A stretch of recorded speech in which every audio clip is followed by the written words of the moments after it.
Imagine acordar com o som de algo que não deveria estar ali. Um rugido profundo como um trovão que não acaba.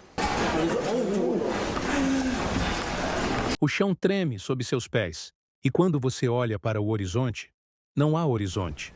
Apenas uma parede de água gigante avançando na sua direção. Não há tempo para correr. Não há tempo para pensar. É o fim, ou pelo menos, o fim do mundo que você conhecia. O que você vai ouvir agora não é um filme de Hollywood. É real. E aconteceu. Pouca gente sabe. Mas o maior tsunami registrado na história não foi o de 2004, que devastou o Sudeste Asiático e matou mais de 230 mil pessoas. Também não foi o de 2011, que atingiu o Japão, arrasou cidades inteiras e provocou o desastre nuclear de Fukushima. O maior tsunami já documentado pela humanidade aconteceu em um lugar remoto, quase esquecido, na Baía de Lituia, no Alasca. E não foi provocado por um terremoto submarino. Foi algo muito mais brutal e rápido. Era 9 de julho de 1958, uma noite aparentemente comum para os poucos pescadores que viviam na região. O silêncio das montanhas e o som suave das águas pareciam um convite à tranquilidade. Mas às 22h15, o impossível aconteceu. Um terremoto de magnitude 7,8 atingiu a falha geológica Fairweather. O impacto fez parte de uma montanha inteira despencar dentro da baía. Imagine milhões de toneladas de rochas caindo de uma altura de centenas de metros. Em questão de segundos, a água, comprimida pela queda colossal, não teve para onde escapar. E subiu. Mas não apenas subiu. Ela explodiu para cima e para frente, criando uma onda de 524 metros de altura. Sim, mais de meio quilômetro. Para você ter ideia, é quase o dobro da altura do Empire State Building. Uma onda tão alta que arrancou árvores como se fossem gravetos, deixando marcas visíveis até hoje nas encostas das montanhas. Essa não foi uma onda comum de tsunami que avança lentamente pela costa. Foi um golpe brutal de água, um impacto capaz de pulverizar tudo no caminho. A energia liberada nesse evento foi equivalente a dezenas de bombas atômicas. Os poucos que estavam lá naquela noite viveram para contar a história, mas nunca mais foram os mesmos. Howard Ulrich, um pescador local, estava com seu filho a bordo de um pequeno barco. Ele lembra de ver a onda se erguer, mais alta que qualquer coisa que já imaginou. Não havia rota de fuga. O impacto lançou o barco deles como um brinquedo de plástico, mas, milagrosamente, eles sobreviveram. Muitos não tiveram a mesma sorte. Barcos desapareceram. Árvores e rochas foram arrastadas como se fossem de papel. A paisagem da Baía de Lituia mudou para sempre. Mas como algo tão colossal é possível? A resposta está na física brutal da natureza. Quando uma massa gigantesca de rocha cai de repente na água, ela desloca um volume imenso de líquido. Se a queda é rápida e vertical, o deslocamento cria uma onda inicial absurda, muito maior que qualquer tsunami formado apenas por um terremoto submarino. É o que os cientistas chamam de megatsunami, e esse tipo de onda é diferente do que normalmente vemos nas notícias. Um tsunami comum, como o de 2004, pode ter apenas alguns metros de altura no mar aberto, mas avança por centenas de quilômetros com uma força incrível. Já um megatsunami é curto, violento e extremamente destrutivo na área de impacto. Se ele ocorresse perto de uma cidade costeira, seria o fim imediato.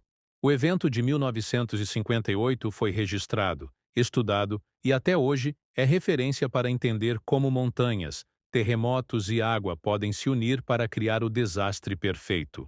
Mas, será que isso pode acontecer de novo? A resposta é simples, sim. E talvez mais perto do que imaginamos. Existem lugares no mundo que, segundo os especialistas, estão apenas esperando o momento certo para repetir, ou até superar, o que aconteceu na Baía de Lituia. E o mais assustador? Alguns desses pontos críticos estão próximos de áreas altamente povoadas. Vamos começar por um dos casos mais temidos. A ilha de La Palma, nas Ilhas Canárias, pertencente à Espanha. A ilha é formada por vulcões, e no ano 1949, durante uma erupção, uma parte gigantesca da encosta oeste apresentou sinais de instabilidade.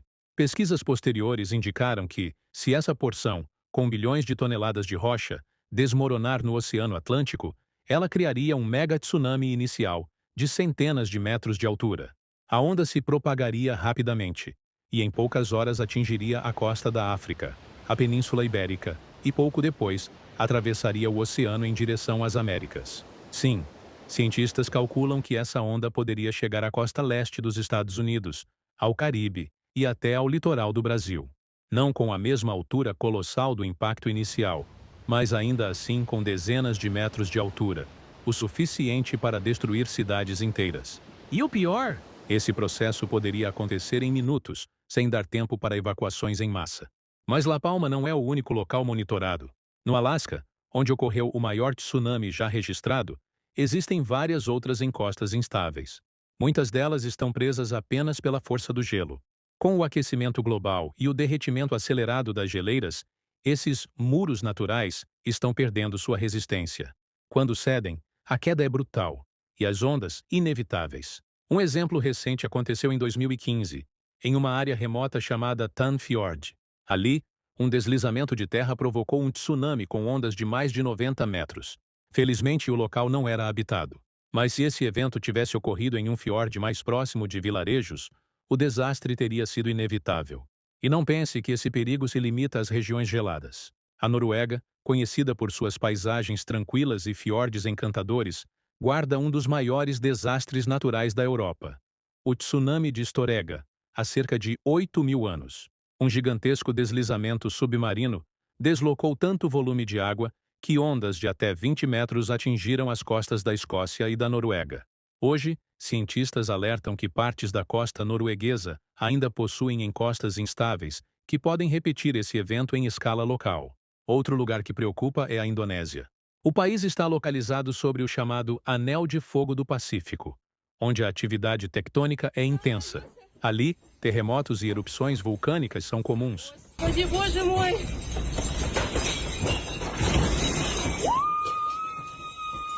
Em 2018, por exemplo, a erupção do vulcão Anak Krakatoa provocou um deslizamento lateral, gerando um tsunami que matou centenas de pessoas na costa de Java e Sumatra. Esse evento foi particularmente assustador porque aconteceu à noite, quando a maioria dormia. Sem sirenes, sem alertas, apenas uma parede de água avançando no escuro. Se olharmos mais perto de casa, veremos que até o Brasil não está completamente livre de riscos. Apesar de não termos grandes terremotos ou vulcões ativos, nossas costas podem ser atingidas por ondas geradas longe daqui. Um colapso em La Palma, por exemplo, poderia enviar ondas até o Nordeste e o Sudeste brasileiros. E embora a altura aqui fosse menor que no ponto de origem, a energia acumulada ainda causaria estragos consideráveis, especialmente em cidades litorâneas com praias amplas e baixas. Os especialistas usam modelos computacionais para simular esses cenários. Neles, uma onda de origem vulcânica ou de deslizamento gigantesco se propaga pelo oceano, ganhando velocidade. No mar aberto, pode viajar a mais de 800 km/h, tão rápido quanto um avião comercial. Ao se aproximar da costa, a velocidade diminui, mas a altura aumenta drasticamente, criando a força mortal que conhecemos como tsunami. E aqui entra um detalhe que quase ninguém comenta. A primeira onda nem sempre é a mais destrutiva. Muitas vezes, a segunda ou terceira onda carregam mais energia, pegando de surpresa quem sobreviveu ao primeiro impacto. Em casos extremos, essas ondas podem continuar chegando por horas, devastando o que restou. A questão que aterroriza cientistas é que, diferente dos terremotos, megatsunamis provocados por deslizamentos não seguem padrões previsíveis.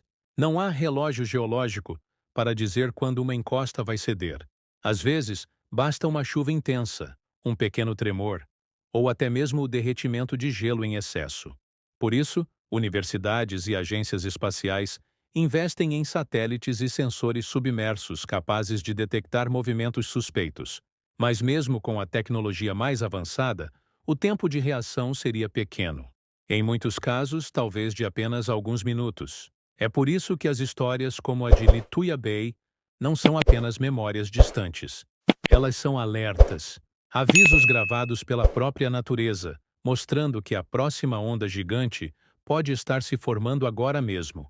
Invisível, silenciosa, até o momento em que decide se erguer e mudar tudo em questão de segundos. E aí fica a pergunta: Se você mora perto do mar, sabe para onde correria? Ou pior, será que daria tempo de correr?